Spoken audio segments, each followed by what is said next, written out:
Friends, welcome back to my channel. मैं हूं लक्ष्य और आज हम लोग कंटिन्यू करेंगे क्लास 8 ज्योग्राफी एनसीईआरटी का चैप्टर नंबर 1 जो है रिसोर्सेज। तो पिछली वीडियो में हमने टाइप्स ऑफ रिसोर्स तक पढ़ा था और हमने ये जाना था कि रिसोर्सेज को हम मेनली 3 टाइप्स में क्लासीफाई करते हैं, जो है natural resources, human made resources और ह्यूमन रिसोर्सेज। और आज इस वीडियो में हम इनके ऊपर ब्रीफ में डिस्कस करने वाले हैं। तो सबसे पहले हमारा जो टॉपिक है वो है नेचुरल रिसोर्सेज। तो what are natural resources? So resources that are drawn from nature and used without much modification are called natural resources. तो natural resources वो resources होते हैं जिनको हम नेचर से पाते हैं, मतलब हमें नेचर से मिलते हैं और हम उनमें उनके साथ ज़्यादा छेड़छाड़ बिना करे उनको यूज़ करते हैं। उन्हीं रिसोर्सेज को हम नेचुरल रिसोर्सेज कहते हैं। और उसके बाद हमने कुछ एग्जांपल दिए हैं, जैसे कि the air we breathe, the water in our rivers and lakes, the soils, minerals are all natural resources. तो ये कुछ एग्जाम्पल थे नेचुरल रिसोर्सेज के। फिर आगे हैं many of these resources are free gifts of nature and can be used directly. तो हमें बोला गया है कि इनमें से कई जो इन नेचुरल रिसोर्स में से कई रिसोर्सेज को हम फ्रीली यूज़ कर सकते हैं, मतलब हमें इनके लिए कोई पे करने की ज़रूरत नहीं है और हम इन्हें डायरेक्टली यूज़ कर सकते हैं, हमें किसी से कोई परमिशन लेने की ज़रूरत नहीं है। फिर आगे बोला है in some cases tools and technology may be use to needed to use a natural resource in the best possible way. तो हमें यहाँ पे कुछ बोला गया है कि कभी कभी कितने केसेस में हमें टूल्स और टेक्नोलॉजी का भी यूज़ करना पड़ता है उन नेचुरल रिसोर्सेज को सबसे बेस्ट वे में यूज़ करने के लिए। फॉर एग्ज़ाम्पल वुड एक नेचुरल रिसोर्स है, पर उसका हम यूँ एक यूज़ करेंगे तो वो इतना अच्छा नहीं होगा। पर अगर हम टूल्स और टेक्नोलॉजी की हेल्प करके वुड को मॉडिफाई करके टेबल्स, चेयर्स और फर्नीचर बनाएंगे तो उसका बेस्ट पॉसिबल यूज़ होगा। फिर आगे हमें नेचुरल रिसोर्सेज की क्लासिफिकेशन के बारे में बताया है कि natural resources are classified into different groups depending upon their level of development and use, origin, stock and distribution. तो नेचुरल रिसोर्सेज को हम कई बेसिस पे क्लासीफाई करते हैं, जैसे कि level of development and use, मतलब कि वो उनकी डेवलपमेंट कितनी हो रही है, मतलब वो डेवलपमेंट के हिसाब से कितने आगे हैं, कितने पीछे हैं। उनका इस्तेमाल कि वो अब कब इस्तेमाल होते, वो अब फ्यूचर में यूज़ हो रहे हैं, पास्ट में यूज़ हो रहे हैं। ओरिजिन मतलब वो कहाँ से ओरिजिनेट हुए, उनका ओरिजिनेटिंग पॉइंट कौन सा है। और स्टॉक एंड डिस्ट्रीब्यूशन मतलब उनकी क्वांटिटी और उनके डिस्ट्रीब्यूशन, मतलब उनके वो कहाँ कहाँ फैले हैं उस बेसिस पे। तो सबसे पहला बेसिस है on the basis of their development and use. तो इन डेवलपमेंट और यूज़ के बेसिस पे हम रिसोर्सेज को 2 टाइप्स में क्लासीफाई करते हैं, जो है एक्चुअल रिसोर्सेज और पोटेंशियल रिसोर्सेज। तो एक्चुअल रिसोर्सेज हमारे वो रिसोर्सेज होते हैं जिनके हमें क्वांटिटी के नोन है, जिनकी क्वांटिटी नोन है, मींस उनके बारे में हमें पता है कि वो कितने अमाउंट में किस जगह पे पाए जाते हैं, मतलब उनकी हमें इंफॉर्मेशन है। फॉर एग्ज़ाम्पल जैसे कि आगे हमें एग्जांपल दिए हैं coal in Ruhr region of Germany, petroleum in West Asia, the dark soils of the Deccan plateau in Maharashtra are all actual resources. तो ये कुछ एग्जांपल हैं एक्चुअल रिसोर्सेज के और इन सब के हमें क्वांटिटी पता है कि इस जगह पे पाए जाते हैं और इतनी क्वांटिटी में पाए जाते हैं।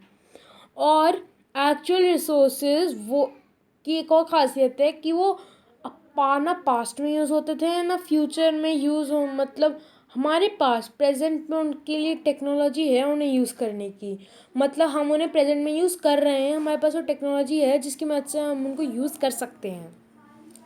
तो ये एक्चुअल रिसोर्सेज हैं। अब पोटेंशियल रिसोर्सेज वो रिसोर्सेज होते हैं जिनकी हमें पूरी क्वांटिटी, मतलब वो पूरी तरह की क्वांटिटी में है, उनकी पूरी क्वांटिटी नोन नहीं है, मतलब हम जानते हैं कि वो इस जगह पे है पर हम उनकी पूरी क्वांटिटी के बारे में कुछ नहीं पता है। और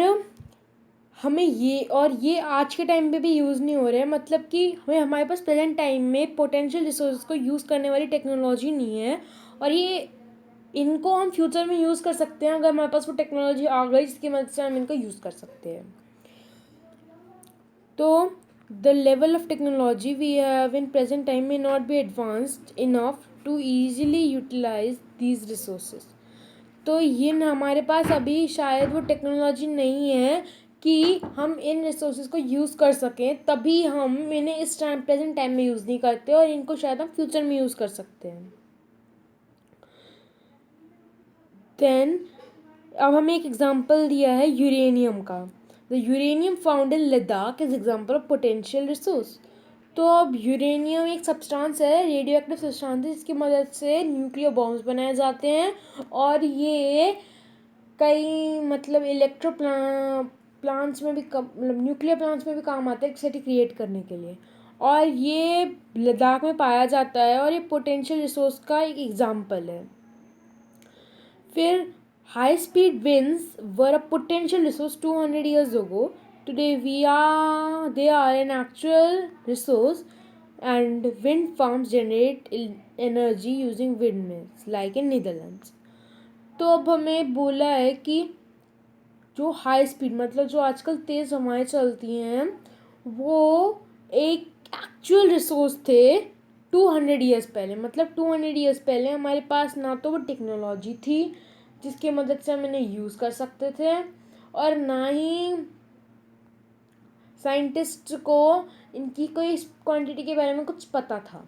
तो जब हमारे पास टेक्नोलॉजी नहीं थी तो ये एक्चुअल रिसोर्स थे. पर आज के टाइम में हमने डेवलप कर ली टेक्नोलॉजी, जिसकी मदद से हम विंडमिल्स क्रिएट करके इस हाई स्पीड विंड की मदद से हम एनर्जी क्रिएट कर सकते हैं. तो अब ये एक पोटेंशियल रिसोर्स है क्योंकि अब हमारे पास की टेक्नोलॉजी भी है और अब साइंटिस्ट को इसकी क्वांटिटी के बारे में भी बहुत कुछ पता है.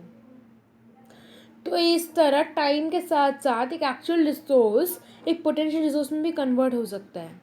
अब हमें विंडमिल्स के कुछ एग्जांपल दिए हैं कि जैसे अब विंडमिल्स हम नीदरलैंड में यूज़ करते हैं. नीदरलैंड में विंडमिल्स बहुत सारे हैं क्योंकि वहाँ पे बहुत तेज़ हवाएं चलती हैं, तो वहाँ पे एनर्जी बहुत सारी क्रिएट होती है विंडमिल्स के थ्रू. और हमें कुछ विंडमिल्स नेगरकोइल एक जगह का नाम है तमिलनाडु में, वहाँ पे भी मिल सकते हैं. और गुजरात की कोस्ट लाइन्स पे भी हमें कई विंडमिल मिल सकते हैं जिनसे हम एनर्जी क्रिएट करते हैं. देन हमें रिसोर्सेज का क्लासिफिकेशन बताया गया है कुछ और बेसिस पर. अब हम on the basis of origin, जो on the basis of origin resources can be classified into 2 types, जो हैं बायोटिक और एबायोटिक. अब एबायोटिक रिसोर्सेज जो होते हैं वो नेचर के नॉन लिविंग कंपोनेंट्स होते हैं और जो बायोटिक होते हैं वो नेचर के लिविंग कंपोनेंट्स होते हैं. जैसे कि जो अब नेचर के अब एक सॉइल है, रॉक है और हमारे पास वो बाकी चीज़ें हैं जैसे मिनरल्स, वो सारे एबायोटिक हैं क्योंकि वो नॉन लिविंग हैं पर वो भी एक रिसोर्स हैं, तो वो एबायोटिक रिसोर्सेज हैं. पर जैसे प्लांट्स हैं, एनिमल्स हैं, माइक्रो ऑर्गेनिजम्स हैं, वो हमारे इन इकोसिस्टम के बायोटिक रिसोर्सेज हैं क्योंकि वो लिविंग है. तो ये था ओरिजिन के बेसिस पे क्लासिफिकेशन. और अब हम नेचुरल रिसोर्सेज को हम मेनली मतलब ब्रॉडली हम 2 टाइप्स में क्लासिफाई करते हैं, जो है रिन्यूएबल रिसोर्सेज और नॉन रिन्यूएबल रिसोर्सेज. अब रिन्यूएबल रिसोर्सेज वो रिसोर्सेज होते हैं जो वापस से मतलब हील हो जाते हैं. जैसे कि अब हम सन की सोलर एनर्जी को यूज़ करते हैं तो सन उस एनर्जी को दोबारा से बना लेता है. मतलब कि उस एनर्जी वो हमेशा क्रिएट होती रहती है ना. इनमें से मतलब इन रिन्यूएबल रिसोर्सेज में से कई रिसोर्सेज अनलिमिटेड भी हैं और ये ह्यूमन एक्टिविटी से कोई इफेक्ट नहीं होता है. जैसे सन के अंदर हाइड्रोजन और हीलियम के प्रोसेसेस से हीट जनरेट होती है, तो वो इतनी ज़्यादा है कि साइंटिस्ट उसे अनलिमिटेड मानते हैं और उसका कोई ह्यूमन एक्टिविटी से असर नहीं पड़ता. मतलब हम जितनी भी सनलाइट ले लें सन की हीट को कोई फ़र्क नहीं पड़ेगा, वो उतनी की उतनी ही रहेगी. तो ये थे रिन्यूएबल रिसोर्सेज. तो ये रिन्यू और रिप्लेनिश मतलब ये फिर से वापस बन जाते हैं बहुत क्विकली, बहुत जल्दी से. बन तो नॉन रिन्यूएबल रिसोर्सेज पे जाते हैं पर ये बहुत जल्दी बन जाते हैं. पर non renewable resources 1000 millions lakhs of years लगाते हैं दोबारा से रिप्लेनिश होने के लिए. तो पर रिन्यूएबल रिसोर्सेज कुछ रिन्यूएबल रिसोर्सेज का गलत यूज़, मतलब उनका यूं ही बर्बाद करना, उन्हें यूं ही अफेक्ट करना एक रीज़न भी हो सकता है जिसकी वजह से वो एक नॉन रिन्यूएबल रिसोर्स भी बन सकते हैं। जिसकी वजह से जैसे कि अब वाटर है, हमारी सॉइल है, फॉरेस्ट है, साइंटिस्ट सोचते थे कि वाटर साइकिल के थ्रू दोबारा रीन्यू होता जाता है, पर आजकल हम वाटर को ज़्यादा एक्सेस में यूज़ करते हैं जिसकी वजह से वो जितनी जल्दी रिप्लेनिश होता है हम उससे ज़्यादा वाटर यूजेज कर लेते हैं, जिसकी वजह से आज कई many parts of the world में वाटर की स्केर्सिटी हो रही है। ऐसी सॉइल आजकल जैसे हम लोग गार्बेज यूं ही फेंक देते हैं तो वो सॉइल पोल्यूशन को लीड कर रहा है, जिसकी वजह से सॉइल की फर्टिलिटी ख़राब होती जा रही है। अब सॉइल खुद न्यूट्रिएंट्स गेन कर सकती है लेकिन उसको टाइम लगता है, पर हम उसे टाइम ही नहीं देते। जैसे ही उसका अच्छे से वो रिप्लेनिश भी नहीं होती और हम उसको दोबारा यूज़ करना शुरू कर देते हैं और हम उसे रिन्यू होने का टाइम ही नहीं देते हैं। ऐसी कई एग्जांपल्स हैं जो इसमें वो उनका मतलब उनकी क्वांटिटी में बहुत ज़्यादा डिफरेंस आता जा रहा है। और आगे है नॉन रिन्यूएबल रिसोर्सेज। तो नॉन रिन्यूएबल रिसोर्सेज वो रिसोर्सेज होते हैं जो अनलिमिटेड नहीं है, मतलब वो नेचर में लिमिटेड अमाउंट में फाइंड होते हैं, है ना। तो अगर एक बार जो ये नॉन रिन्यूएबल रिसोर्सेज हैं इनकी पूरा स्टॉक, इनकी पूरी क्वांटिटी है, जितने क्वांटिटी में अवेलेबल है, अगर वो पूरा ख़त्म हो गया तो ये हज़ारों साल लाखों साल लेंगे दोबारा से रिप्लेनिश, मतलब दोबारा से बनने के लिए। तो ऐसे रिसोर्सेज जो रिन्यू हो जाते हैं पर एक बार ख़त्म होने के बाद बहुत लाखों साल करोड़ों साल लगाते हैं दोबारा से बनने के लिए, उन्हीं रिसोर्सेज को हम नॉन रिन्यूएबल रिसोर्सेज कहते हैं। अब कोल, पेट्रोलियम, नेचुरल गैस ये कुछ एग्जांपल हैं नॉन रिन्यूएबल रिसोर्सेज के। और हम इन्हें नॉन रिन्यूएबल रिसोर्सेज इसलिए कहते हैं क्योंकि ये जो होते हैं ये टाइम लेते हैं ह्यूमन लाइफ से भी ज़्यादा। मीन्स ह्यूमन्स तो एक ह्यूमन के लिए ये नॉन रिन्यूएबल है, मतलब अगर एक ह्यूमन पैदा होता है और वो उन सबको यूज़ कर लेता है तो उसकी लाइफ में रिन्यू नहीं होते, मतलब कि वो उसकी लाइफ के लिए वो ख़त्म हो चुके हैं, तो इसलिए हम इन्हें नॉन रिन्यूएबल रिसोर्सेज कहते हैं। अब डिस्ट्रीब्यूशन ऑफ द रिसोर्सेज के मतलब रिसोर्सेज के डिस्ट्रीब्यूशन के बेसिस पे उन्हें दो टाइप्स में क्लासिफाई किया जाता है, यूबिक्यूटस और लोकलाइज्ड। तो वो रिसोर्सेज जो हर जगह पाए जाते हैं जैसे कि हवा, वो यूबिक्यूटियस रिसोर्सेज होते हैं, मतलब कि वो मतलब हर जगह पाए जाते हैं। पर वो जो किसी एक पर्टिकुलर प्लेस पे पाए जाते हैं उन्हें हम लोकलाइज्ड रिसोर्सेज कहते हैं, जैसे कि आयरन की ओज, कॉपर की ओज और कई मिनरल्स की ओज कई स्पेसिफिक जगहों पे पाई जाती हैं, तो वो एक हमारे लोकलाइज्ड रिसोर्स हो गए। तो ये था बेसिस, मतलब कई फैक्टर्स के बेसिस पे रिसोर्स का क्लासिफिकेशन। अब हम डिस्ट्रीब्यूशन ऑफ नेचुरल रिसोर्सेज के ऊपर बात करेंगे। तो जो डिस्ट्रीब्यूशन ऑफ नेचुरल रिसोर्स का जो डिस्ट्रीब्यूशन होता है वो कई चीज़ों पे डिपेंड करता है, जैसे कि कई फिजिकल फैक्टर्स पे, जैसे टेरेन मतलब कि एरिया, मतलब जैसे प्लेटू, प्लेन, कोस्टल एरियाज, मतलब वो एरिया कैसा है, वो टेरेन कैसा है। क्लाइमेट मतलब वहाँ पे क्लाइमेट कैसा है, जैसे इक्वेटर पे बहुत गर्म है और पोल से बिल्कुल ठंडा है, कहीं पे सही है, कहीं पे बहुत ज़्यादा गर्म है, तो क्लाइमेट पे भी डिपेंड करता है। और एल्टीट्यूड, और जैसे कि कहीं पे बारिश कितनी होती है और वो कितनी ऊंचाई पे, क्योंकि जैसे जैसे ऊंचाई बढ़ती है वैसे ठंडक बढ़ती है, तो वो उस पर भी डिपेंड करता है। तो the distribution of resources is unequal because these factors differ so much over the earth. तो जैसे कि अर्थ में बहुत सारे वेरिएशंस हैं, हर जगह पे टेम्परेचर, टेरेन, एल्टीट्यूड सब अलग है, तो इस वजह से नेचुरल रिसोर्सेज का जो डिस्ट्रीब्यूशन है पूरे अर्थ पे, ओवरऑल अर्थ पे, वो बहुत ज़्यादा अनइवन है, मतलब कि वो एक जैसा नहीं है, वो बहुत ज़्यादा कहीं पे आयरन और ज़्यादा मिलते हैं तो कहीं पे कोल, पेट्रोलियम, कहीं पे हीरे मोती की खानें ज़्यादा मिलती हैं तो कहीं पे गोल्ड ज़्यादा मिलता है, तो ऐसे ही ये बिल्कुल अनइवन डिस्ट्रीब्यूशन है। तो अभी ग्लॉसरी है स्टॉक ऑफ रिसोर्सेज। तो स्टॉक ऑफ रिसोर्सेज वो अमाउंट है, मतलब वो क्वांटिटी है जिसके अंदर एक रिसोर्स हमारे लिए अवेलेबल है। जैसे कि अब कोल पेट्रोलियम इस अर्थ पे लिमिटेड अमाउंट में है, तो जितना उनका अमाउंट है वो स्टॉक है उनका, मतलब इतने ही स्टॉक में वो रिसोर्स हमारे अर्थ पे अवेलेबल है। देन नेक्स्ट, तो अगला टॉपिक जो आता है वो है ह्यूमन मेड रिसोर्सेज। तो ह्यूमन मेड रिसोर्सेज वो रिसोर्सेज होते हैं जो रिसोर्स बनते हैं जब उनकी ओरिजिनल फॉर्म चेंज होती है। जैसे कि हर चीज़ हमें जो भी मिलती है वो नेचर से मिलती है, पर अगर हम उसको फॉर्म को बिल्कुल चेंज कर दें, मतलब उसके अंदर बहुत ज़्यादा अमाउंट में चेंजेस ला दें, तो वो एक ह्यूमन मेड रिसोर्स बन जाता है। जैसे कि अब एक आयरन और एक रिसोर्स नहीं है, मतलब आयरन एक रिसोर्स नहीं है जब तक कि पीपल ने आयरन को आयरन ओर से निकालना नहीं सीखा, तब तक वो किसी काम का नहीं, तब तक वो एक पत्थर था। पर जब से लोगों ने आयरन को आयरन ओर से निकालना सीखा है, तब से आयरन ओर एक इम्पॉर्टेंट रिसोर्स बन चुका है। People use natural resources to make buildings, bridges, roads, machinery, and vehicles, which are also known as human made resources. Technology is also a human made resource. तो अब जैसे humans जो भी चीज़ बनाते हैं उसमें नेचुरल रिसोर्स का यूज़ होता ही है। जैसे कि ब्रिजेस, बिल्डिंग्स, ये सब बनाने में जो भी मतलब मिनरल, मेटल्स, नॉन मेटल्स, ये जो यूज़ होते हैं ये भी हमें नेचर से ही मिलते हैं।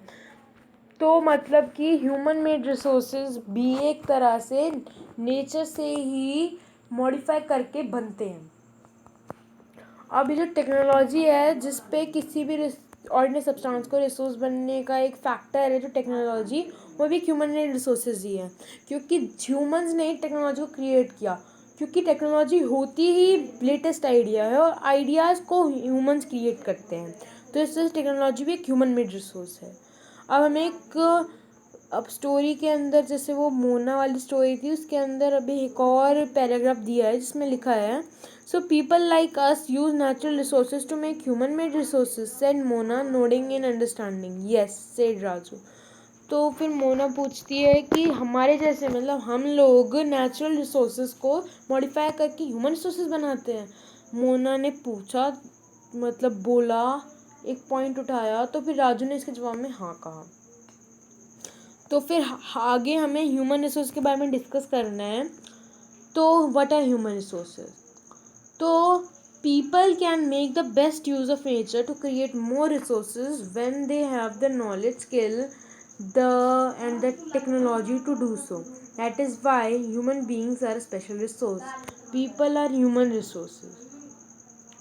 तो वो पीपल ही हैं जो नेचर का यूज़ करके नेचुरल रिसोर्स बनाते हैं, और नेचर का यूज़ करके ही ह्यूमन मेड रिसोर्स बनाते हैं। अपनी नॉलेज, अपनी स्किल्स, अपने मतलब उनका जो उनके पास जो स्किल्स है, उनके पास जो आइडियाज़ है, अपनी क्रिएटिविटी को यूज़ करके, टेक्नोलॉजी को क्रिएट करके उन रिसोर्सेज में को एक रिसोर्स बनाते हैं बहुत ज़्यादा इंपॉर्टेंट, जो हम ह्यूमन्स के काम आता है। तो पीपल जो है, मतलब जो पीपल हैं जो ये काम करते हैं, वो एक बहुत ज़्यादा बड़े ह्यूमन रिसोर्सेज हैं। एजुकेशन एंड हेल्थ है help in making peoples a valuable resource.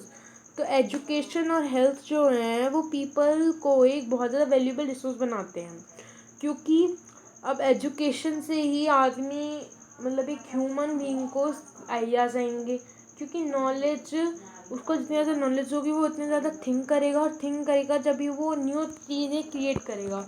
और अगर वो आदमी हेल्दी रहेगा तो तभी वो सोच पाएगा, कि because a healthy mind lives in a healthy body. तो एजुकेशन और हेल्थ पीपल्स को एक वैल्यूएबल रिसोर्स बनाते हैं। Improving the quality of peoples skill so that they are able to create more resources is known as human resource development. तो मतलब लोगों को एजुकेशन, ज़्यादा ज़्यादा लोगों को लिटरेट करना, और ज़्यादा से ज़्यादा लोगों को एजुकेशन दिलाना, और लोगों की सेहत का ज़्यादा ज़्यादा ध्यान रखना, मतलब ये इंश्योर करना कि ज़्यादातर लोग बीमार ना हो, और ह्यूमन रिसोर्सेज को और बढ़ावा देना, ह्यूमंस की स्किल्स को और इम्प्रूव करना, और उनकी हेल्प करना, और उनके इस ह्यूमन रिसोर्सेज को और बड़ा करने में हेल्प करना ही ह्यूमन रिसोर्स डेवलपमेंट कहलाता है। अब यहाँ पे डू यू नो बॉक्स में एक कुछ लिखा है, वो है कि human resource refer to the number, quantity and abilities mental and physical of the people. तो ह्यूमन रिसोर्स जो होता है वो लोगों के नंबर पे, मतलब कितने लोग हैं उस पे, और लोगों की एबिलिटी, लोग कितने एबल हैं, वो क्या क्या कर सकते हैं, वो ही ह्यूमन रिसोर्स कहलाता है। Though there are differing views regarding treatment of humans as a resource, one cannot deny the fact that it is the capabilities of the humans that help in transferring the physical material into valuable resource. मतलब कि कई लोग ये सोचते हैं कि humans एक resource नहीं हो सकते, पर हम इस बात को मना नहीं कर सकते कि ह्यूमंस ही हैं वो लोग जो टेक्नोलॉजी और अपने आइडियाज़ पे वर्क करके एक नॉर्मल सी फिजिकल चीज़ को एक बहुत ज़्यादा वैल्यूएबल, बहुत ज़्यादा कीमती एक रिसोर्स बनाते हैं। तो इस वजह से हम इस बात को मना नहीं कर सकते कि ह्यूमन बीइंग्स भी एक बहुत ज़्यादा वैल्यूएबल रिसोर्स है इस नेचर में। तो हमें यहाँ पे एक बॉक्स दिया है, तो इस बॉक्स में हमें एक थोड़ी बिल्कुल शॉर्ट सी स्टोरी दी है, जिसके अंदर एक साइंटिस्ट है, वो एक कहानी सुनती है कि क्रॉप्स हैं वो ख़राब हो चुकी हैं बाढ़, उसकी सूखे की वजह से, और वो सोचती है कि वो एक क्यों ना वो एक आइडिया सोचे जिससे कि इस प्रॉब्लम को सॉल्व किया चला जा सके। तो फिर वो एक आइडिया फाइंड करना शुरू करती है, और फिर वो एक मतलब एक आइडिया निकालती है, और फिर उस आइडिया पे वर्क अपॉन करके पीपल्स की प्रॉब्लम को सॉल्व कर देती है। तो फिर वो औरत आसपास के सभी लोगों से बोलती है कि ये सब कुछ नॉलेज और एजुकेशन, मतलब नॉलेज और एजुकेशन ही है और स्किल, कि मैं वो एक सॉल्यूशन फाइंड कर सकी। तो वो पीपल का एक एग्जांपल देती है। अब यहाँ पे बॉक्स है रीड एंड पॉन्डर वाला, इसमें लिखा है humans are independent on each other, farmers provide food grains for everyone, scientist suggest various means of combat problems related to agriculture and improve farm production. तो अब यहाँ पे इस बॉक्स के मतलब इस बॉक्स का जो पूरा है वो हमें एक मतलब इसमें हमें एक एग्जांपल दिया है कि जितने भी ह्यूमन रिसोर्सेज हैं, मतलब जो ह्यूमंस हैं वो एक दूसरे पे इंडिपेंडेंट है। जैसे कि एक फार्मर एक किसी सबके लिए मतलब क्रॉप्स ग्रो करता है, सबको खाने के लिए प्रोवाइड करता है, और जो एक साइंटिस्ट है वो उनकी मतलब जैसे ड्रॉट और फर्टिलाइजर्स की वर्क उस पर वर्क करके उनके क्रॉप्स को और अच्छी तरह ग्रो करने में हेल्प करता है। तो इस तरह से दोनों एक दूसरे पे इंटरडिपेंडेंट है, क्योंकि फार्मर साइंटिस्ट भी खाना खाता है, तो फिर वो उसका जो फार्मर ग्रो कर रहा है साइंटिस्ट वो खाता है, और फिर साइंटिस्ट उस फार्मर को भी आइडियाज़ देता है कि वो अपनी क्रॉप की प्रोडक्शन को कैसे इम्प्रूव कर सकते हैं।